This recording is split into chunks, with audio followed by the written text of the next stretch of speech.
Dr. Winne, it's a pleasure to have you with us today. Can you start by telling us a little bit about yourself?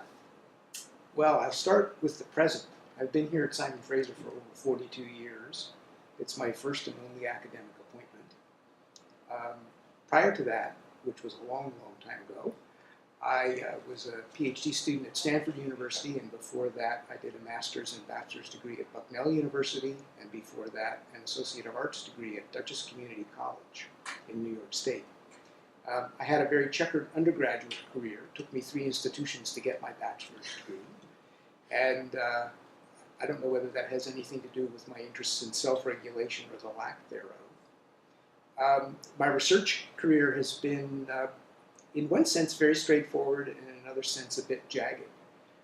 I was very interested in individual differences in learning as a graduate student, and I was very fortunate at Stanford to come into contact with Lee Cronbach and Dick Snow, who were investigating aptitude-treatment interactions, which both challenged me with regard to theory and also required that I develop skills in methodology and statistical analyses that I never realized would be important as a researcher until I had started working with them.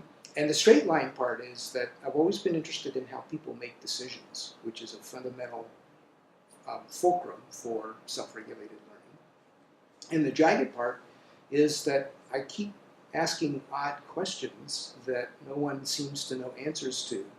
And so I have to go off on jungle forays to look for information that I can't find anywhere else in the research literature. Most of the times those turned up to be dead ends, but sometimes they put me in the way that you can zig and then zag back toward the middle. So I've explored a great deal of research in social psychology, perception, cognitive psychology, individual differences, metacognition, a whole collection of things. And trying to integrate those has been the real fun of what I've been doing. Okay, so this brings us to my next question, which is, we want to know, what are you currently working on? Well, let me begin by putting in a plug for an article I just published in Teachers College Record. It's called Leveraging Big Data to, I've forgotten the exact title, Increase Learners' Skills and Accelerate Learning Science. And it begins, the first half of it is as powerful a critique as I could muster for not using randomized controlled trials as a basis for making a recommendation to an individual learner. Lots of people had said this is pretty obvious, but I couldn't find anywhere that it assembled all the various arguments together.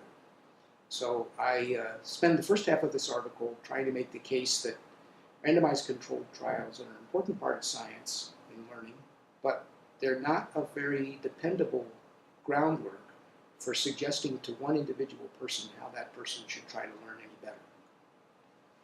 And in the latter part of the article, I offer one alternative to randomized controlled trials, and this is what we're currently working on here, and that is using software.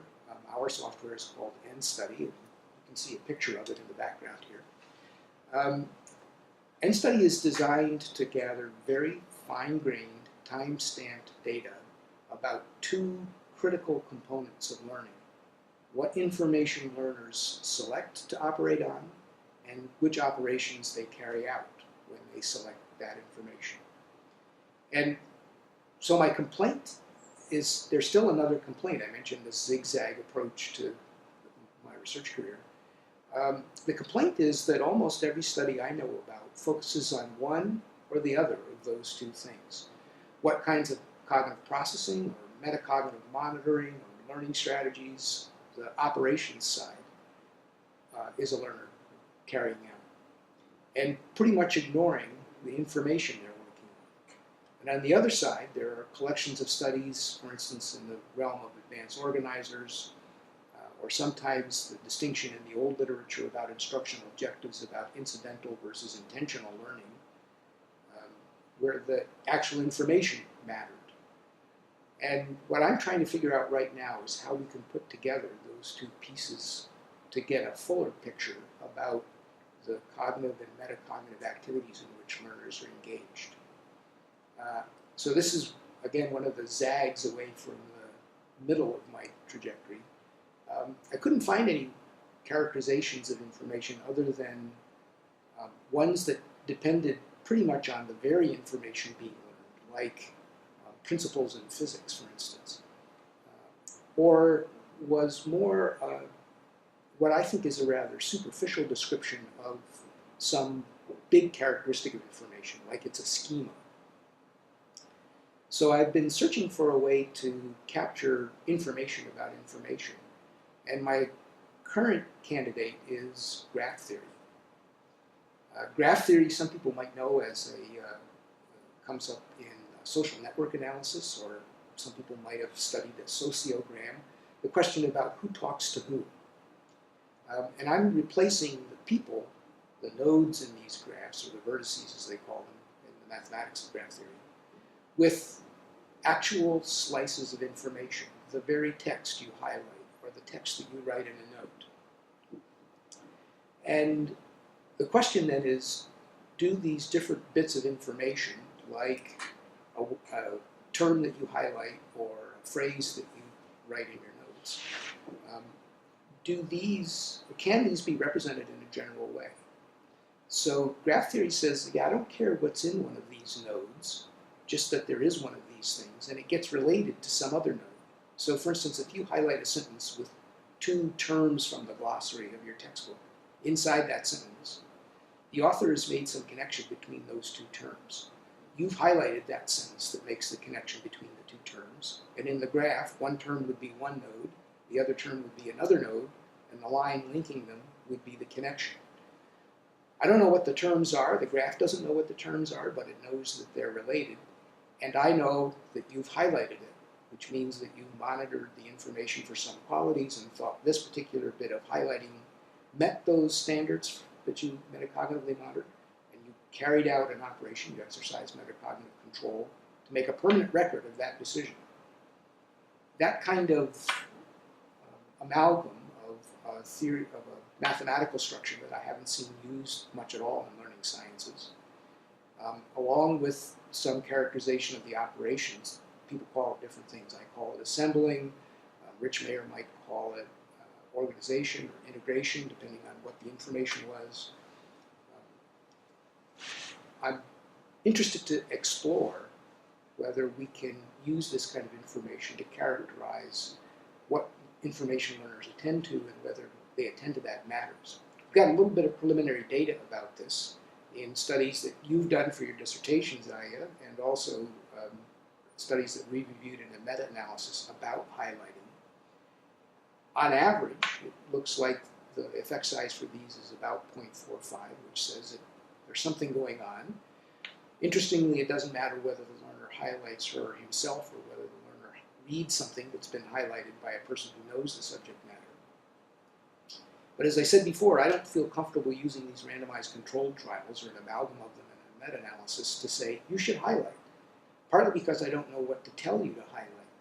You don't highlight randomly, you highlight specific things. So what I'm hoping for is that graph theory and the various kinds of indexes that can be computed on graphs might be a way of characterizing which information learners operate on, how they operate on it, and in that way develop a more complete picture than I think most learning science has so far about how learners go about learning and how they regulate it. Very interesting.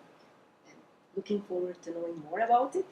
So at the end, could you provide 3 tips that you think would be helpful for graduate students who really want to be productive educational researchers? Okay. My first one would be find a time every week to set aside for reading and read broadly. I think one mistake graduate students often make is to focus their readings in a very pinpoint kind of way on what they think they're going to do for their dissertation or what they might be working on in a laboratory with which they're affiliated. What I would encourage is that when you set aside the time for reading, a couple of hours every week, yes, look at those things that are right in the middle of what you're interested in, but also sample a little bit more broadly. It'll raise questions about what your focus is. It'll introduce you to methodologies that are different than the ones you're accustomed to reading about.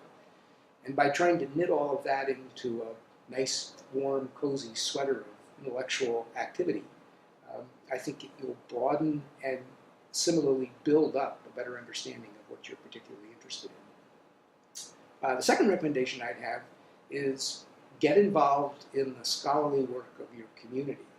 So for instance, you're engaged with the SIG's executive as the graduate student representative. And these kinds of activities do some interesting things. In the case of working with a scholarly organization, not only do you get to know the active scholars in the field where you're working, but you get introduced to some larger questions about scholarship. How do you promote it? What are the barriers to making it happen? How can people who are interested in mobilizing knowledge go about making the contacts to get that started? And what kinds of impediments do they encounter along that kind of way? Or locally on campus, if you get involved in your graduate student association or the university governance, for instance, the Senate or whatever it might be called at your university, you get a bit of a picture about how universities are not really ivy towers, but in some senses they're factories, and in other senses they're families, and in other senses they're labor organizations. All of those kinds of surrounding elements that influence how scholarship actually develops, I think, create a rounder picture of what it is that you're going to be moving into when you leave your doctoral or master's program. And the third thing is kind of connected to both of these, which is be a little bit of an explorer. Take opportunities to look into areas that something just seems interesting, and it's not really connected to what you're doing, and you don't think you have time to do it, but spend 20 minutes or 30 minutes in Google Scholar or PsycInfo or whatever your favorite source is. Talk to people. Don't be afraid to email a person whose article you've read. That's why the email addresses are published. To ask a question, to inquire a little bit about where that person thinks that work might go next, or how it might relate to something you're interested in. Spread your wings a little bit. Thank you. It's always a pleasure. Thanks very much for having me. Thank you.